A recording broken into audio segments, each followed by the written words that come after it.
दोस्तों, हमारी इस दुनिया में हजारों रिलीजन्स मौजूद हैं और उन्हीं में से एक है बुद्धिज्म यानी बौद्ध धर्म, जो क्रिश्चियनिटी, इस्लाम और हिंदू धर्म के बाद दुनिया का चौथा सबसे बड़ा धर्म माना जाता है।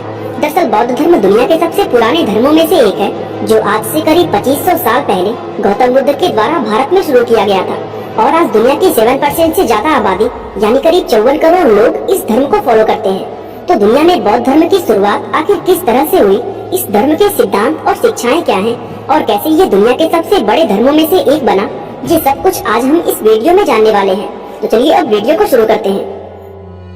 दोस्तों, बौद्ध धर्म की शुरुआत करने वाले भगवान गौतम बुद्ध का जन्म आज से करीब 2500 साल पहले सन 480 बीसी के आसपास लुम्बिनी नाम की एक जगह पर इक्ष्वाकु वंश के राजघराने में हुआ था।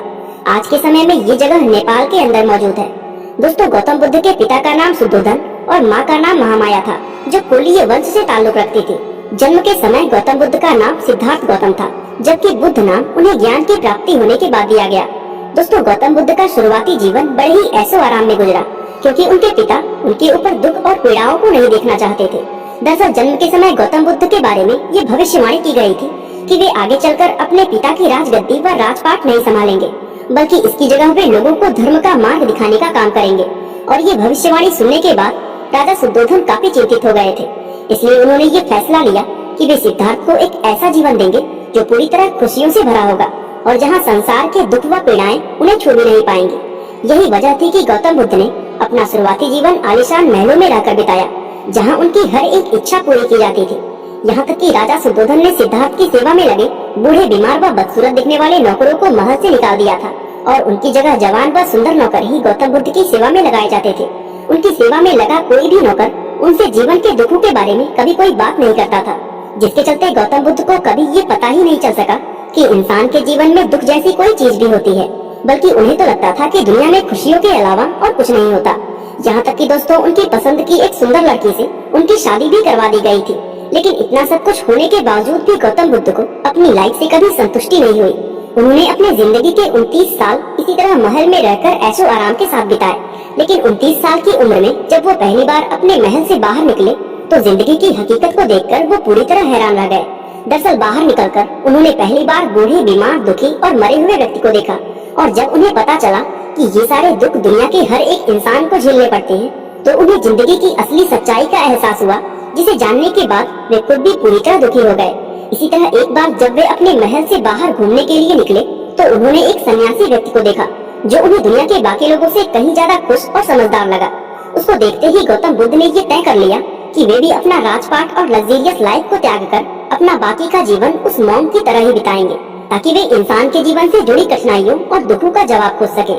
इसके बाद उन्होंने अपनी जिंदगी के 6 साल इसी खोज में एक सन्यासी रहकर बिताए। वे जंगलों में पेड़ पौधों की पत्तियां व फल खाकर गुजारा करते और अपना सारा समय ध्यान करते हुए बिता देते।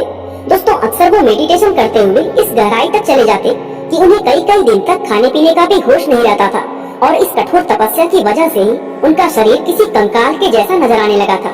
दोस्तों, एक दिन वो पीपल के पेड़ के नीचे बैठकर इसी तरह ध्यान कर रहे थे कि तभी उन्हें सच्चे ज्ञान का एहसास हुआ। उन्हें समझ आ गया कि इंसान अगर अपनी इच्छाओं को खत्म कर दे तो उसे सभी तरह के कष्टों व दुखों से छुटकारा मिल जाएगा। साथ ही उन्हें एहसास हुआ कि दुनिया में सब कुछ समय के साथ लगातार बदलता रहता है और इंसानों के पास उन चेंजेस को स्वीकार करने के अलावा और कोई भी रास्ता नहीं होता।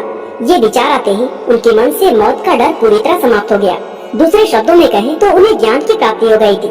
और दोस्तों, वो जिस अवस्था में थे उसे बौद्ध धर्म का अंतिम लक्ष्य यानी निर्वाण माना जाता है, जहाँ इंसान के अंदर से दुख, पीड़ा और डर खत्म हो जाते हैं। वैसे आपकी जानकारी के लिए बता दें कि जिस पीपल के पेड़ के नीचे उन्हें ज्ञान प्राप्त हुआ था, बाद में उस पेड़ को बोध वृक्ष और उस जगह को बोध गया का नाम दिया गया।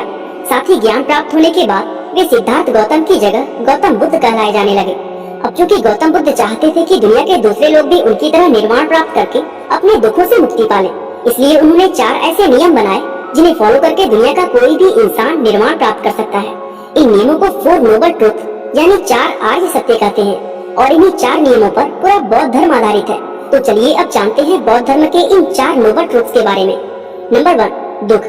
इस आर्य सत्य में गौतम बुद्ध ने बताया है कि किस तरह ये दुनिया दुखों से भरी हुई है। वे कहते हैं कि सुख का ना मिलना, सुख को पाने का प्रयास करना और सुख मिल जाने के बाद उसको बरकरार ना रख पाना, ये हर एक चीज दुख का कारण है। यानी इंसान के लिए जन्म से लेकर मृत्यु पूरा दुख ही दुख है और ये दुख मृत्यु के बाद भी खत्म नहीं होता, क्योंकि पुनर्जन्म के जरिए दुख की ये साइकिल अनंत काल तक चलती रहती है। नंबर 2, दुख समुदाय। दोस्तों, इस दूसरे आर्य सत्य में गौतम बुद्ध ने इंसान के जीवन में दुख होने के अलग अलग कारणों के बारे में बताया है। यहाँ उन्होंने कर्म, इच्छा और मोह को इंसान के दुखों का प्रमुख कारण माना है। नंबर 3, दुख निरोध। दोस्तों, इस तीसरे आर्य सत्य में गौतम बुद्ध ने बताया है कि इंसान के दुखों का अंत संभव है, क्योंकि दुनिया में मिलने वाले दुखों का कारण इंसान खुद ही होता है। इसलिए इंसान अगर चाहे तो वो भी गौतम बुद्ध की तरह अपने इन दुखों को हमेशा के लिए खत्म कर सकता है। नंबर 4, दुख निरोध मार्ग। दोस्तों, गौतम बुद्ध ने इस चौथे और आखिरी आर्य सत्य में एक ऐसे रास्ते को बताया है जिस पर चलकर कोई भी व्यक्ति अपने दुखों से हमेशा के लिए छुटकारा पा सकता है। उनके द्वारा बताए गए इस रास्ते को द नोबल 8-फोल्ड पाथ या कहें अष्टांगिक मार्ग का नाम दिया गया है। इस मार्ग में 8 अलग अलग सीढ़ियां हैं जिन पर चलकर दुखों से मुक्ति प्राप्ति की जा सकती है। और दोस्तों, ये अष्टांगिक मार्ग कुछ इस प्रकार है। चारों आर्य सत्य में पूरी तरह विश्वास करना, अपने मानसिक और नैतिक विकास का संकल्प लेना, नेगेटिव और नुकसान पहुंचाने वाली बातें और झूठ ना बोलना, कोई भी ऐसा कर्म ना करना जिससे किसी को नुकसान पहुंचे, दूसरों को नुकसान पहुंचाने वाला व्यापार ना करना, खुद को सुधारने की कोशिश करना, वर्तमान के हर एक पल में पूरी तरह सचेत रहना और एक समय में सिर्फ एक ही चीज पर ध्यान लगाना। दोस्तों, गौतम बुद्ध कहते हैं कि अगर कोई व्यक्ति सही ढंग से उनके बताए इस अष्टांगिक मार्ग पर चले तो वो भी उन्हीं की तरह अपने सभी दुखों से हमेशा के लिए निजात पा सकता है। बौद्ध धर्म में इन 4 आर्य सत्य और अष्टांगिक मार्ग के अलावा और भी कई बुनियादी आस्थाएं हैं जिनका इस धर्म में काफी ज्यादा महत्व है। दोस्तों, गौतम बुद्ध निर्वाण हासिल करने के बाद 45 साल तक जीवित रहे थे और ये 45 साल उन्होंने भारतीय उपमहाद्वीप में इधर उधर घूमकर अपनी शिक्षाएं दिए। समय के साथ धीरे धीरे लोग उनके फॉलोवर्स बनते गए और इस तरह दुनिया में बौद्ध धर्म की शुरुआत हो गई।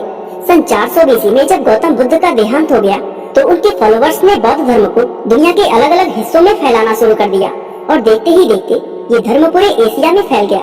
खासतौर से ईस्ट और साउथ ईस्ट एशिया के अंदर बौद्ध धर्म ने अपनी सबसे मजबूत पकड़ बनाई है। दोस्तों, बौद्ध धर्म एक ऐसा धर्म है जिसे अलग अलग लोग अपनी अलग अलग परिस्थितियों के अनुसार अपने खुद के हिसाब से फॉलो कर सकते हैं।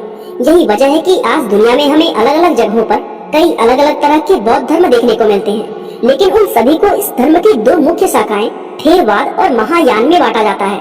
दोस्तों, थेरवाद बौद्ध धर्म की सबसे पुरानी शाखा है जिसमें पाली भाषा में लिखे हुए प्राचीन धार्मिक ग्रंथों का पालन होता है। इस बौद्ध धर्म के फॉलोवर्स महात्मा बुद्ध को देवता नहीं बल्कि एक महापुरुष मानते हैं। यहाँ तक कि इनके धार्मिक समारोहों में बौद्ध पूजा भी नहीं होती है। थेरवाद मुख्य रूप से श्रीलंका, बर्मा, कंबोडिया, वियतनाम और लाओस जैसे देशों में फॉलो किया जाता है। वहीं महायान बौद्ध धर्म की अगर बात करें तो इसके फॉलोवर्स मानते हैं कि दुनिया के ज्यादातर लोगों के लिए निर्वाण मार्ग को अकेले प्राप्त करना संभव नहीं है और उन्हें इस कार्य में सहायता की जरूरत होती है। महायान शाखा में प्रेरणा और सहायता के लिए बोधिसत्वों को माना जाता है और बोधिसत्व वे लोग होते हैं जो निर्वाण पा चुके होते हैं। बौद्ध धर्म की ये शाखा मुख्य रूप से चीन, Japan, Korea, Taiwan, Tibet, Bhutan, Mongolia और सिंगापुर आदि देशों में देखने को मिलती है। दोस्तों, तिब्बती बौद्ध धर्म में गुरुओं का बहुत महत्व होता है, जहाँ उन्हें लामा कहकर बुलाते हैं और दलाई लामा का नाम आपने सुना ही होगा, जो कि तिब्बती बौद्ध धर्म के लीडर हैं। बाकी दोस्तों, आज के लिए बस इतना ही। तो दोस्तों, अगर आपको ये वीडियो अच्छा लगा तो कमेंट जरूर करना और वीडियो को लाइक शेयर। आपका बहुमूल्य समय देने के लिए बहुत बहुत धन्यवाद।